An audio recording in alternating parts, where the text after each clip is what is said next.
Hi friends, welcome to our channel. Ammu school ప్రిన్సిపల్కి phone చేస్తుంది. Madam, నేను అమ్ముని 8th క్లాస్ అని ఇంట్రడ్యూస్ చేసుకుంటూ ఉండగా ప్రిన్సిపల్కి కోపం వస్తుంది. అమ్ము అని చెప్పితే సరిపోతుంది కదా, ఇంత ఇంట్రడక్షన్ అవసరమా, ఏంటో చెప్పు అని కోపంగా అరుస్తూ ఉంటుంది. మ్యామ్, మేము ఎక్స్కర్షన్కి వస్తున్నాం మ్యామ్, అది చెప్పడానికే ఫోన్ చేశాం అని అనటంతో ప్రిన్సిపల్ షాక్ అయిపోతుంది. అదేంటి, రానని చెప్పారు కదా అని అడుగుతూ ఉంటుంది. అంటే ఇప్పుడు వస్తున్నందుకు ఫీల్ అవుతున్నారా మ్యామ్ అని చెప్పి అంజు అడుగుతూ ఉంటుంది. అదేం కాదు, ఎందుకు ఇలా ఒకసారి వస్తానని రానని మారుస్తున్నారు అని అడగటంతో అమ్ము అంటుంది. అంటే ఇప్పుడు వస్తున్నాం మ్యామ్, ఇప్పుడు ఏమైంది అని అడుగుతూ ఉంటుంది. అయినా ఇలా ఒకసారి వస్తామని రామని ఎందుకు మారుస్తున్నారు? ఇప్పుడు బంటి మొత్తం ప్రిపేర్ చేశారు ప్లాను ఎక్స్కర్షన్కి అంతటికి, నువ్వు వచ్చి అథారిటీ చలాయిస్తావా అని చెప్పి అడుగుతూ ఉంటుంది. అదేంటి మ్యామ్ అలా మాట్లాడుతున్నారు? అమ్ము ఎక్స్కర్షన్కి వచ్చినా రాకపోయినా అన్ని ఏర్పాట్లు ఫాలో అప్ చేసింది అమ్మునే, ఎందుకంటే స్టూడెంట్స్ ఇబ్బంది పడకూడదని చెప్పి అని ఆనంద్ వెనకాతల నుంచి చెబుతూ ఉంటాడు. ఇక ప్రిన్సిపల్ షాక్ అయిపోతుంది. ఇప్పుడు చెప్పండి మ్యామ్, నేను రావచ్చా ఎక్స్కర్షన్కి అని అమ్ము అడుగుతూ ఉంటుంది. సరే రండి, మీరు ముగ్గురు మాత్రమే రావాలి, అంజు రావటానికి వీల్లేదు అని చెబుతూ ఉంటుంది ప్రిన్సిపల్. ఇక అంజు మాట్లాడబోతూ ఉండగా మనోహరి అంజుని మాట్లాడనివ్వకుండా ఆపేస్తూ ఉంటుంది. సరే అయితే అని ప్రిన్సిపల్ ఫోన్ పెట్టేస్తుంది. ఇక అంజు మాత్రం కోపంగా చూస్తూ ఉంటుంది అమ్ము వాళ్ళ వైపు. కష్టం నేను కూడా పడ్డాను కదా, కానీ నన్ను ఎక్స్కర్షన్కి రావద్దంటున్నారు ఎందుకు అని చెప్పి అంజు కోపంగా అరుస్తూ ఉంటుంది. ప్రిన్సిపల్ రావద్దంటే మేమేం చేయము అమ్ము అని చెప్పి అమ్ము కూడా అడుగుతూ ఉంటుంది. ఎందుకు ఆంటీ నన్ను మాట్లాడనివ్వకుండా ప్రిన్సిపల్తో ఆపేశారు అని అంజు అడుగుతూ ఉంటుంది.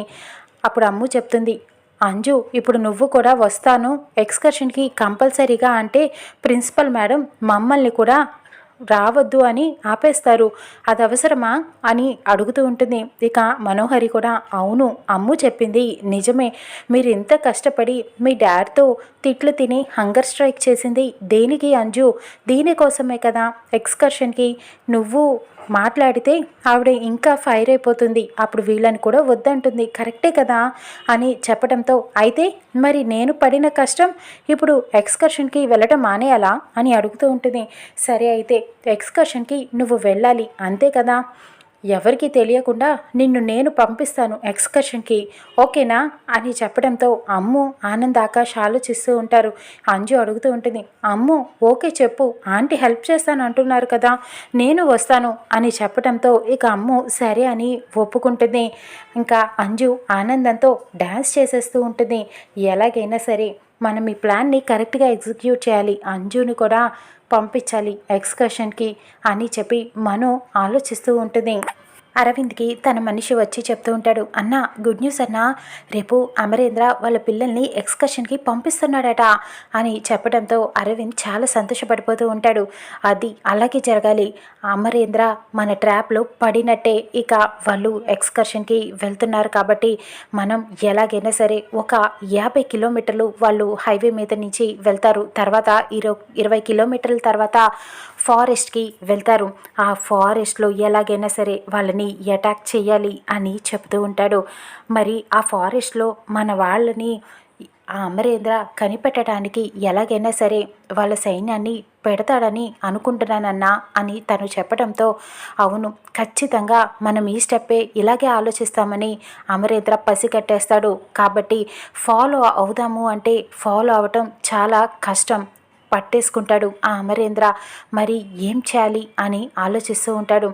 ఇక ఆ బస్సులో నేను ఉండాలి అని చెబుతూ ఉంటాడు. ఆ అమరేంద్ర పిల్లల్ని పట్టుకోవాలి అంటే ఆ బస్సులో మనం ఉండాలి, ఉంటేనే పట్టుకోగలం అని చెప్పడంతో అన్నా నువ్వు ఆ బస్సులో ఉంటే రిస్క్ అన్నా అని చెబుతూ ఉంటాడు తను. లేదు ఉండాల్సిందే, ఉంటేనే మనం అమరేంద్ర పిల్లల్ని పట్టుకోగలము, రేపు ఆ వెళ్ళే ట్రావెల్స్ పేరు డ్రైవర్ ఎవరు అన్నీ నువ్వు కనుక్కో, రేపు ఎలాగైనా వాణ్ణి ఆపేసి మనం ఉండాలి, అప్పుడే మనం అమరేంద్ర పిల్లల్ని ఇద్దరిని చంపేసి ఇద్దరిని ఎత్తుకుపోవాలి. అప్పుడు ఆ అమరేంద్ర కళ్ళలో బాధని నేను చూడగలను అని చెబుతూ ఉంటాడు. అన్న, ఆ అమరేంద్ర నిన్ను పట్టుకున్నాడంటే చాలా కష్టం అన్న, ఇంకేసారి నిన్ను వదిలిపెట్టడు అని చెబుతూ ఉంటాడు. నేను అమరేంద్రని ఏమీ చెయ్యలేకపోతే బయటున్న లోపలున్న అనవసరం, అందుకనే పట్టుకొని తీరాల్సిందే. రేపు జరగబోయే విధ్వంసం ఆ అమరేంద్ర తన సైన్యం ఎవ్వరూ కూడా ఆపలేరు నన్ను అని చెప్పి ప్లాన్లు వేస్తూ ఉంటాడు. ముందు వెళ్ళి ఆ డ్రైవర్ డీటెయిల్స్ కనుక్కరమ్మని చెబుతూ ఉంటాడు. ఇక్కడ అరు ఆలోచిస్తూ ఉంటుంది. గుమ్మం దగ్గరే నుంచొని చూస్తూ ఉంటుంది. ఏంటి ఇంట్లో ఎవరు కనిపించట్లేదు, మిస్ అమ్మ కనిపించట్లేదు, పిల్లలు కనిపించట్లేదు అని చూస్తూ ఉంటుంది. ఇక్కడ ఏం చేస్తున్నావు బాలిక అని చెప్పి గుప్తా అడుగుతూ ఉంటాడు. మీరున్నారే గుప్తా గారు, మీ వల్ల యూజ్ ఏమీ లేదు అని చెప్పి తిడుతూ ఉంటుంది. యూజ్ అనగా ఏమి అని అడుగుతూ ఉంటాడు. ప్రయోజనం, ఉపయోగం ఏమీ లేదు. మీరు ఇక్కడ 70mm స్క్రీన్ పెట్టి లోపల ఏం జరుగుతున్నది చూపించచ్చు కదా అని అడుగుతూ ఉంటుంది. 70mm అనగా ఏమిటి అని అడుగుతూ ఉంటాడు. మీకు ఒక నమస్కారం, నన్ను వదిలేయండి, నేనే చూసుకుంటాను అని చెబుతూ ఉంటుంది. ఇక అమ్ము, అంజు, ఆనంద్, ఆకాష్ ఎక్స్కర్షన్కి వెళ్ళటానికి వాళ్ళ బ్యాగ్లో అన్నీ సర్దుకుంటూ ఉంటారు హడావిడిగా. మిస్ అమ్మ కూడా వెళ్ళి అమ్ముకి అందరికీ హెల్ప్ చేస్తూ ఉంటుంది. అన్నీ పెట్టుకున్నారా ఆనంద్, నువ్వు పెట్టుకున్నావా స్ప్రే అని చెప్పి అందరినీ అడుగుతూ ఉంటుంది కుశల ప్రశ్నలు. ఇక అంజు వచ్చి, ఏంటి మిస్ అమ్మ, నువ్వు నిన్నేమో ఎక్స్కర్షన్కి అసలు వద్దన్నావు, పంపించడమే ఇష్టం లేదన్నావు, మరి ఇప్పుడు ఎందుకు వచ్చి హెల్ప్ చేస్తున్నావు అని చెప్పి అడుగుతూ ఉంటుంది. నాకు ఇప్పటికీ ఇష్టం లేదు, కానీ మీరు బాధపడకూడదని నేను సరే అని అన్నాను అని చెప్పడంతో బాగి ఇకప్పుడు మనోహరి వచ్చి ఇలా అంటుంది. మిస్ అమ్మ, నువ్వు వాళ్ళకి కనపడటం వాళ్ళకి ఇష్టం లేదు, నీ మొహం చూస్తేనే వాళ్ళకి కోపం వస్తుంది, ఎందుకు వాళ్ళకి కనపడతావు, వెళ్ళిపోవచ్చుగా, నీ పన్ను చూసుకోవచ్చుగా అని అనటంతో అంజు అంటుంది. అంటే ఎక్స్కర్షన్కి వద్దంది కాబట్టి మిస్ అమ్మ పైన కోపం, మరీ మొహం చూడలేనంత కోపం ఏమీ కాదులే అని చెబుతూ ఉంటుంది. కానీ మిస్ అమ్మ చాలా బాధపడుతూ ఉంటుంది. వాళ్ళకి ఎక్స్కర్షన్కి వెళ్ళడం అస్సలు ఇష్టం లేదు. ఇకప్పుడు అంజు అంటుంది, నువ్వు వెళ్తే మేము సర్దుకుంటాం అని అంటుంది. నువ్వు అంజు వెళ్ళట్లేదు కదా ఎక్స్కర్షన్కి, నువ్వెందుకు సర్దుకుంటున్నావు బ్యాగ్ అని చెప్పి అడుగుతూ ఉంటుంది మిస్ అమ్మ. ఇకప్పుడు మనోహరి, అంజు ఏం వెళ్ళట్లేదు, అంజు ఏం సర్దుకోవట్లేదులే, నేను చూసుకుంటాను, నువ్వు వెళ్ళు అని మనోహరి మిస్ అమ్మని ఆ గదిలో నుంచి బయటికి పంపించేస్తుంది. బాగి బాధపడుతూ ఉంటుంది. ఇక అమర్ రెడీ అవుతాడు. పిల్లలు రెడీనా అని అడగటంతో అందరూ కిందకి వస్తారు. ఇక నిర్మల, సదాశివం జాగ్రత్తలు చెప్తూ ఉంటారు. ఎక్స్కర్షన్లో అందరూ కలిసే ఉండండి, ఎవ్వరూ సపరేట్గా వెళ్ళిపోవద్దు, ఏదైనా చిన్న తేడా వచ్చినా టీచర్ దగ్గర ఫోన్ తీసుకొని నాన్నకి ఫోన్ చేయండి అని చెప్పడంతో అంజు అయితే, మేము చూసుకుంటాంలే తాతయ్య అని అంటుంది. అదేంటి నువ్వు వెళ్ళట్లేదు కదా ఎక్స్కర్షన్కి, మీ క్లాస్కి లేదు కదా అని అమర్ అడుగుతూ ఉంటాడు. అంటే డాడ్, అది ప్రిన్సిపల్ నన్ను రిక్వెస్ట్ చేశారు రమ్మని చెప్పి, అందుకనే నేను వెళ్తున్నాను అని, నేను లేకపోతే ఎంటర్టైన్మెంట్ ఉండదు కదా అని చెప్పడంతో అందరూ నవ్వుకుంటూ ఉంటారు. ఇక మిస్ అమ్మ మాత్రం కొంచెం బాధపడుతూ ఉంటుంది. ఇక వీళ్ళందరూ మిస్ అమ్మకి బాయ్ చెప్పకుండా మిగతా అందరికీ కూడా అందరూ బాయ్ చెప్పి వెళ్ళిపోతూ ఉంటారు. అదేంటి మిస్ అమ్మకి బాయ్ చెప్పరే అని రాతోడు అడుగుతూ ఉంటాడు. అయినా కోపంగా చెప్పకుండా వెళ్ళిపోతూ ఉంటారు. మిస్ అమ్మ బాధపడుతూ ఉంటాడు.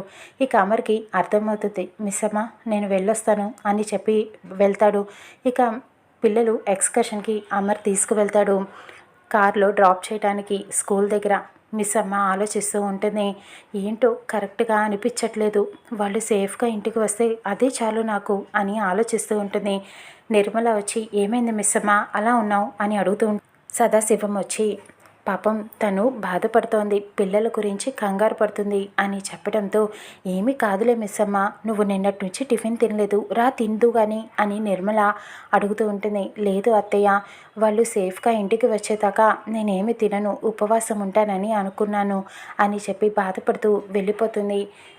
ఇక అరు అయితే, మిస్సమ్మ ఎంత మంచిది, నేను కూడా అందరితో పాటు సరే అన్నాను, కానీ మిస్సమ్మ భయం చూస్తుంటే నాకు భయం వేస్తుంది అని గుప్తాతో చెప్తూ ఉంటుంది. ఒక్కొక్కసారి ఎంత తెలివైన వాళ్ళైనా సరే తప్పులు చేస్తారు అని చెబుతూ ఉంటాడు. ఇక అరు కూడా ఆలోచనలో పడుతుంది. వచ్చే ప్రమాదం ఎలాంటిదో రానున్న ఎపిసోడ్లో చూద్దాం.